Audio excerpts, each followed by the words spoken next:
Assalamualaikum warahmatullahi wabarakatuh. Perkenalkan, nama saya Fata Perdana. Saya penyuluh kehutanan di Taman Nasional Wakatobi, tepatnya di seksi pengelolaan Taman Nasional Wilayah 1.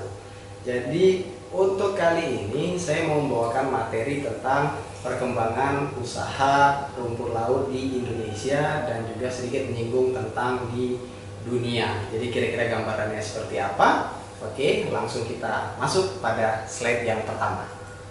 Jadi yang pertama itu, sebagaimana kita ketahui, rumput laut itu merupakan tanaman tingkat rendah.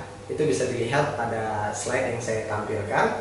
Jadi kenapa dibilang tanaman tingkat rendah? Karena rumput laut ini tidak memiliki akar, batang maupun daun sejati.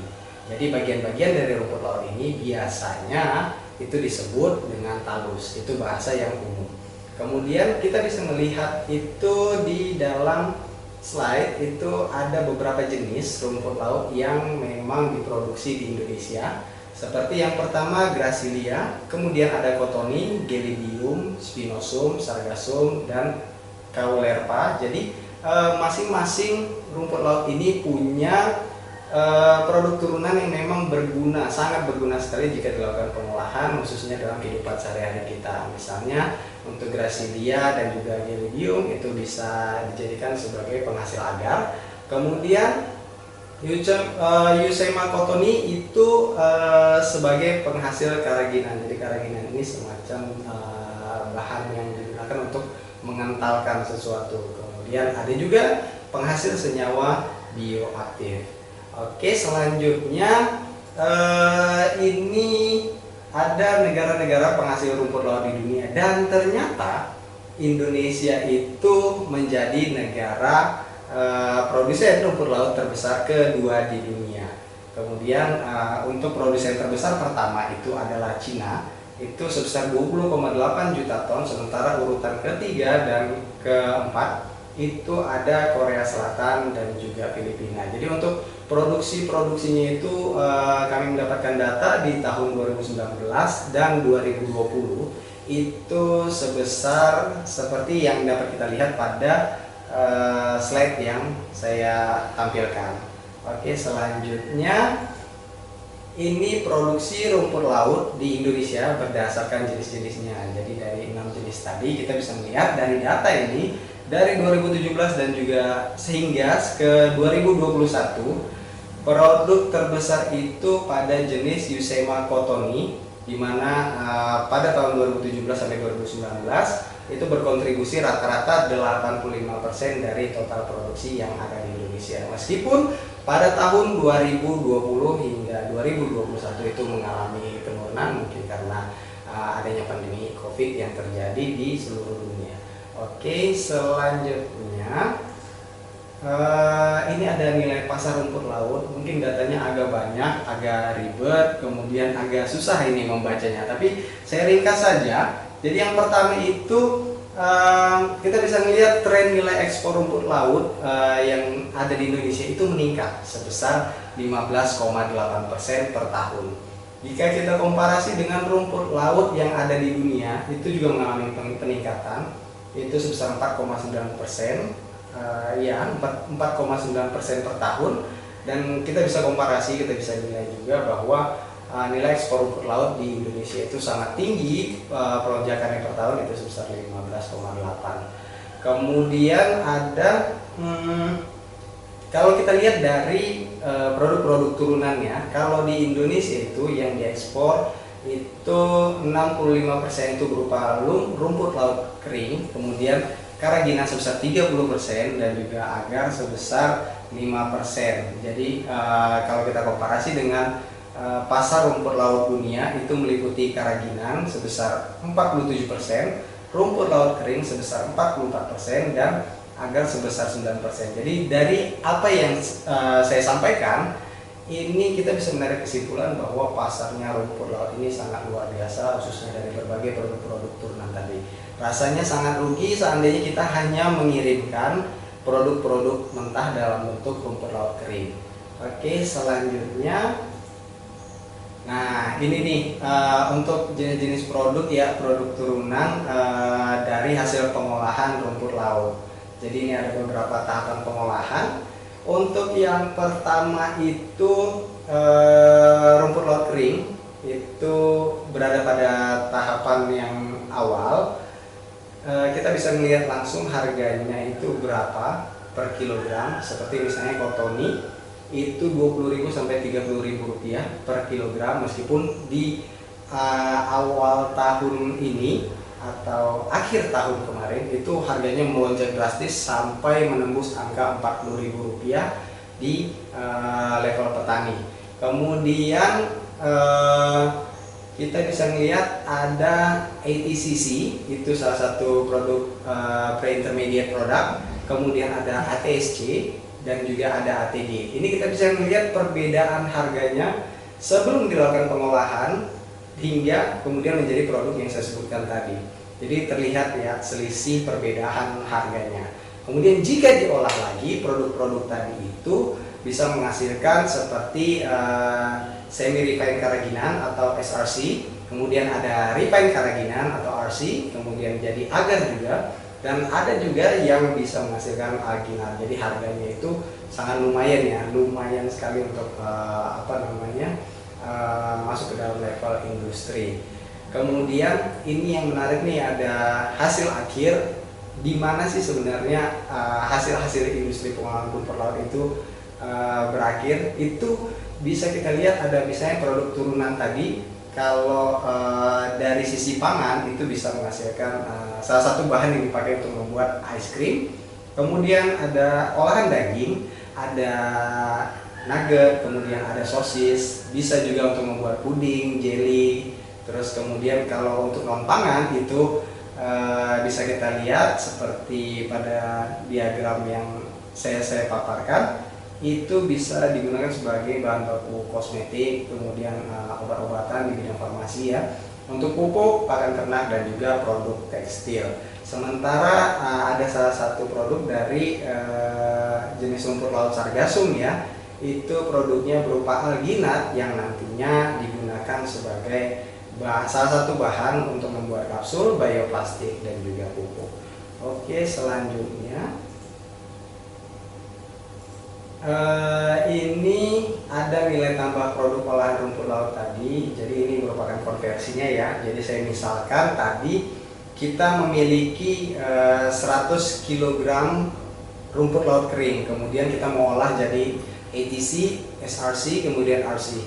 Kita mau mengubah itu, ini konversinya, jika kita memiliki 100 kg rumput laut kering, kita mau mengubah ke ATC, itu akan menghasilkan 33,3 kg ATC. Kemudian jika mau diubah lagi ke SRC, itu akan menyusut menjadi 25 kg. Dan kemudian jika mau dimurnikan lagi dalam bentuk RC, kita akan memperoleh 20 kg. Jadi seandainya bahan baku rumput laut kering tadi 100 kg dan mau diubah ke dalam RC, itu refined karaginan, maka dari 100 kg tadi akan menyusut menjadi 20 kg.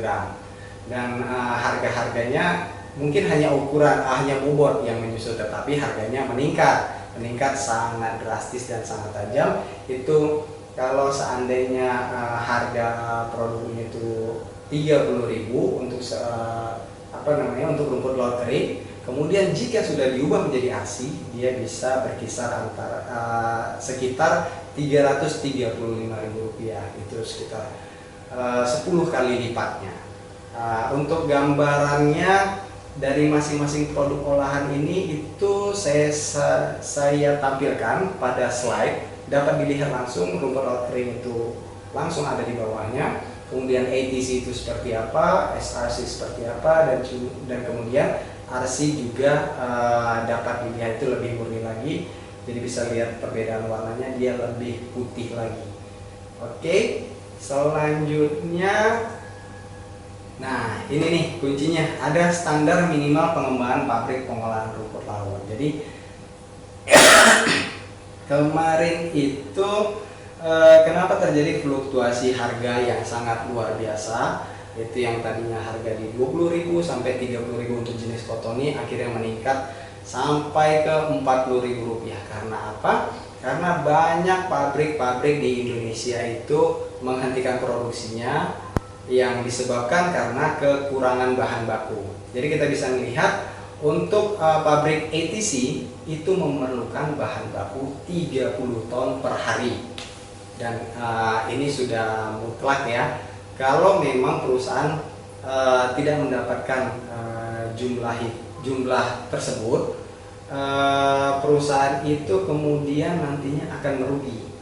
Maka dari itu banyak perusahaan di Indonesia ketika itu lebih memilih menghentikan produksinya sementara sampai nantinya kebutuhan bahan baku itu tercukupi. Kemudian ada juga bahan penolong seperti KOH dan KCL. Terus ketersediaan lahan juga penting, adanya air bersih, energi listrik, terus sumber daya manusia untuk mengoperasikan pabrik itu jumlahnya dapat dilihat, tujuan pasarnya pasti dalam negeri dan luar negeri. Kemudian untuk membangun pabrik-pabrik ini juga membutuhkan kebijakan pemerintah daerah, dan kita bisa lihat juga nilai investasi dari masing-masing pabrik. Jadi ini sebenarnya salah satu kunci kenapa terjadinya fluktuasi harga.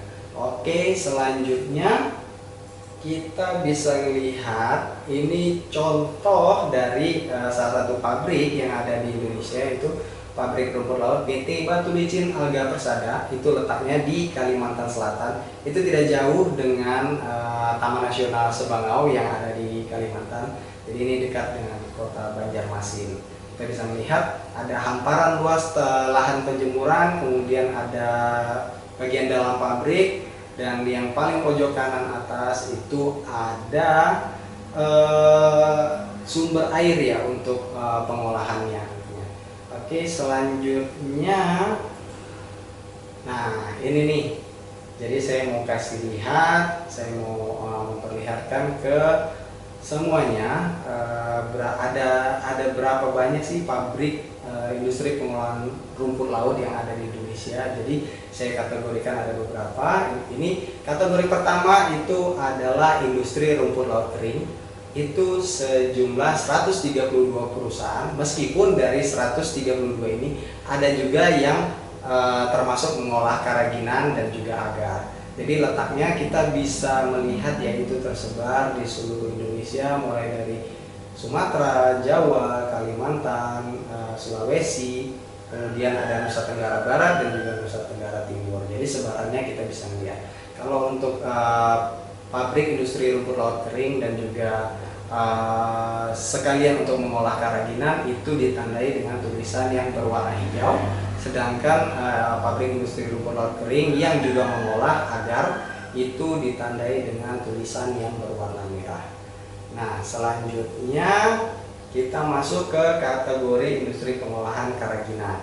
Jadi sebenarnya banyak juga pabrik yang ada di Indonesia dan bahkan gak jauh dari tempat kita berada, itu di Sulawesi juga ada, di bagian Sulawesi Selatan, Sulawesi Tenggara, ada juga di bagian Jawa dan juga ada di Nusa Tenggara Timur.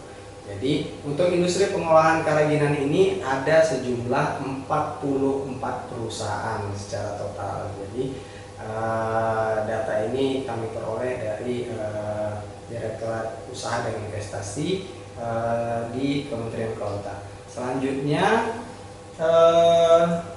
ini ada industri pengolahan agar, itu ada 26 perusahaan, sama juga tadi tersebar di Jawa, terus kemudian ada juga di Sulawesi Selatan. Itu totalnya 26 perusahaan. Dan kemudian tidak hanya industri pengolahan yang tadi, ada juga industri pengolahan produk lainnya. Itu seperti pada slide selanjutnya. Oke, kita lihat di slide selanjutnya. Ini industri olahan rumput laut lainnya, ada 26 perusahaan. Jadi rumput laut ini tidak hanya keraginan dan kemudian